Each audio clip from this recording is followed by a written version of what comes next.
मसूर देखिए, ये उत्तर भारत की और मध्य भारत की बहुत ही ज़रूरत वाली दलहनी फसल है। और इसमें कई तरह की प्रजातियां हैं, बड़े दाने वाली हैं, छोटे दाने वाली भी हैं, मध्यम दाने वाली भी हैं।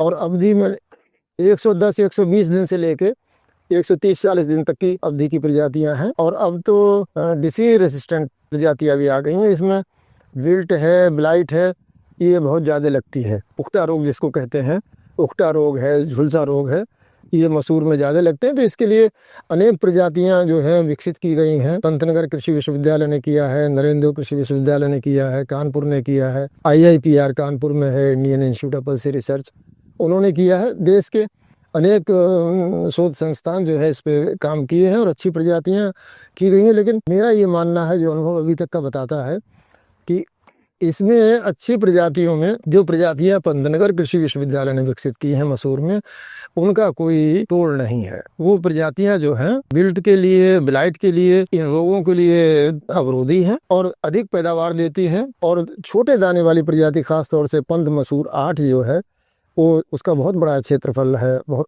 दूर दूर तक उगाई जा रही है। वैसे पंत मसूर 5 है, 6 है, 7 है, 8 है, ये सभी अच्छी प्रजातियां हैं। नरेंद्र कृषि विश्वविद्यालय ने भी इसमें योगदान दिया है। नरेंद्र मसूर वो निकाली है, और भी विश्वविद्यालयों ने प्रजातियां निकाली हैं। लेकिन इसमें अगर छोटे दाने वाली मसूर या मध्यम दाने वाली मसूर की प्रजातियां और निकाली जाएं, जो बीमारी के लिए अवरोधी हों और जल्दी पकने वाली हों, 100 से 110 दिन वाली प्रजातियों की ज़रूरत है। उस पर और काम करने की आवश्यकता है। बीमारियों को कंट्रोल करने के लिए तो देखिए, जब बीमारी खेत में फैलती है तो दवाइयों से थोड़ा मुश्किल हो जाता है। वैसे दवाइयाँ इसमें हैं, मैनकोजेब है, कार्बेंडाजिम है, इनका स्प्रे वगैरह रिकमेंडेड है। लेकिन रोग प्रतिरोधी अगर प्रजातियाँ लगाएंगे और क्रॉप रोटेशन फॉलो करेंगे, फसल चक्र का बहुत बड़ा योगदान है। बार बार उसी खेत में वो क्रॉप फसल नहीं लगानी चाहिए, फसल बदल देना चाहिए। किसी भी खेत में जैसे बार बार जो है दलहनी फसल नहीं लगाए, बार बार लगाने से उसमें उकटा रोग जो है उसके होने की संभावना होती है।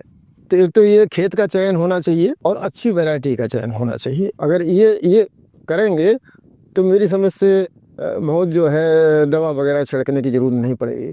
हाँ, कई बार जो होता है कुछ कीड़े वगैरह लग जाते हैं, तो उनके लिए कौन सा कीड़ा लगा है और कब लगा है, वो थोड़ा सा कृषि विज्ञान केंद्र पे जाके या वैज्ञानिकों से परामर्श करके फ़ोन से भी पूछ सकते हैं आप।